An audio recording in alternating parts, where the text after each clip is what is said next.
શું અમેરિકાના રાષ્ટ્રપતિ ડોનાલ્ડ ટ્રમ્પની એક ધમકીથી ભારત પર સર્જિકલ સ્ટ્રાઇક થઈ શકે છે? વ્હાઇટ હાઉસની એક ખાનગી બેઠકમાં ટ્રમ્પે ભારત પર અમેરિકન બજારમાં ડમ્પિંગ કરવાનો સીધો આરોપ લગાવ્યો છે અને ઇશારો કર્યો છે કે ભારત પર ચોખાની નિકાસ સામે નવા અને બમણા ટેરિફ લાગી શકે છે. શું આ માત્ર અમેરિકન ખેડૂતોને ખુશ કરવા માટેની ઘરેલું રાજનીતિ છે કે પછી ભારત અને અમેરિકા વચ્ચેના $200 અબજના વેપાર યુદ્ધનો એક નવો અધ્યાય? આ ધમકીની ભારતીય શેર બજારમાં કેવા પડઘા પડ્યા છે અને હવે ભારતની કેન્દ્ર સરકારનો સંભવિત જવાબ શું હોઈ શકે? અમેરિકાના રાષ્ટ્રપતિના એક નિવેદનની સીધી અસર તમારા રસોડા સુધી કેવી રીતે પહોંચી શકે તેનું સંપૂર્ણ વિશ્લેષણ આ વિડીયોમાં કરીશું. અમેરિકા અને ભારત વચ્ચે લાંબા સમયથી ચાલી રહેલા વેપાર તણાવમાં એક નવો અને સળગતો વિવાદ સામે આવ્યો છે, જેણે સીધો ભારતીય ખેડૂતો અને ચોખા નિકાસકારોને નિશાન બનાવ્યા છે. આ વિવાદની શરૂઆત 8 ડિસેમ્બર 2025ના રોજ વ્હાઇટ હાઉસમાં યોજાયેલી એક બેઠકથી થઈ. આ બેઠકનો મુખ્ય ઉદ્દેશ્ય ટ્રમ્પની વેપાર નીતિઓથી અસરગ્રસ્ત અમેરિકન ખેડૂતોને $12 અબજનું સહાય પેકેજ જાહેર કરવાનો હતો. પરંતુ વાતચીત અચાનક ભારત તરફ વળી ગઈ. લુઇસિયાના સ્થિત કેનેડી રાઈસ મિલના સીઈઓ મેરલ કેનેડીએ રાષ્ટ્રપતિ ટ્રમ્પ સમક્ષ સીધી ફરિયાદ કરી અને કહ્યું કે ભારત, થાઇલેન્ડ અને ચીન જેવા દેશો સસ્તા ચોખાનું ડમ્પિંગ કરીને અમેરિકન ખેડૂતોના ભાવોને તોડી રહ્યા છે. તેમણે સ્પષ્ટ શબ્દોમાં માંગણી કરી કે ભારત પરના વર્તમાન ટેરિફને બમણા કરવા જોઈએ. આ સાંભળીને ડોનાલ્ડ ટ્રમ્પે તરત જ પ્રતિક્રિયા આપી અને કહ્યું ડમ્પિંગ ન થવું જોઈએ અને પોતાના ટ્રેઝરી સેક્રેટરી સ્કોટ બેસેન્ટને પૂછ્યું કે ભારતને આવું કરવાની છૂટ કેમ મળી રહી છે. તેમણે ટેરિફ આપવો પડશે. શું ભારતને ચોખામાં કોઈ છૂટ છે? બેસેન્ટે જવાબ આપ્યો કે ના સર, અમે હજુ વેપાર સોદા પર કામ કરી રહ્યા છીએ.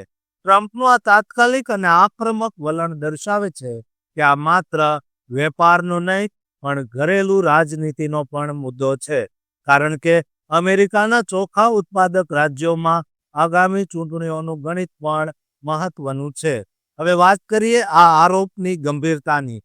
વેપારની ભાષામાં ડમ્પિંગ એટલે કે દેશોમાં પોતાના ઉત્પાદનો પડતર કિંમત કરતાં પણ નીચા ભાવે વેચીને સ્થાનિક બજારને નુકસાન પહોંચાડવું.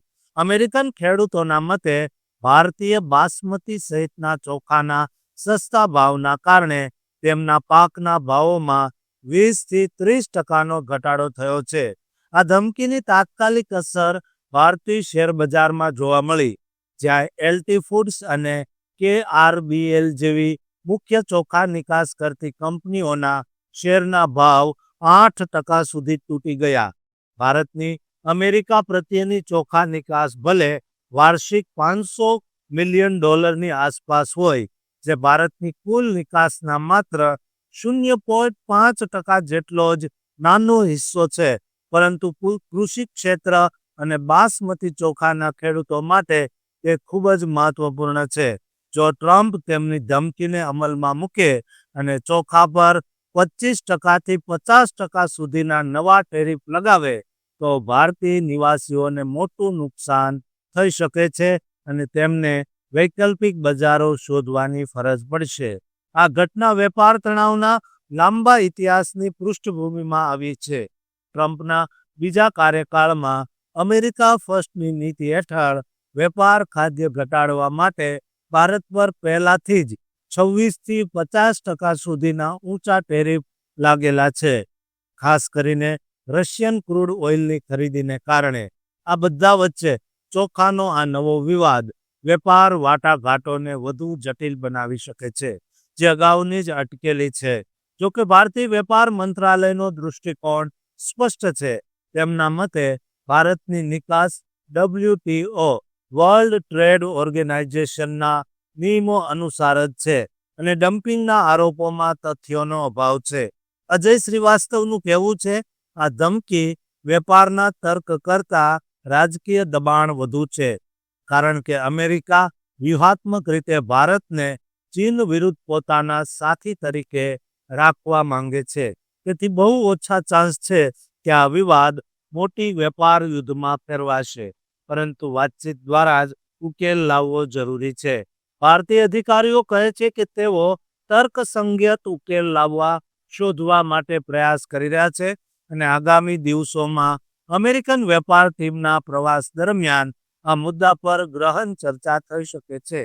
જો વાતચીત નિષ્ફળ જાય તો ભારત પણ અમેરિકન ઉત્પાદનો પર ટેરિફ વધારવા જેવા જવાબી પગલાં લેવા તૈયાર છે, જે ભૂતકાળમાં પણ કરવામાં આવ્યા છે.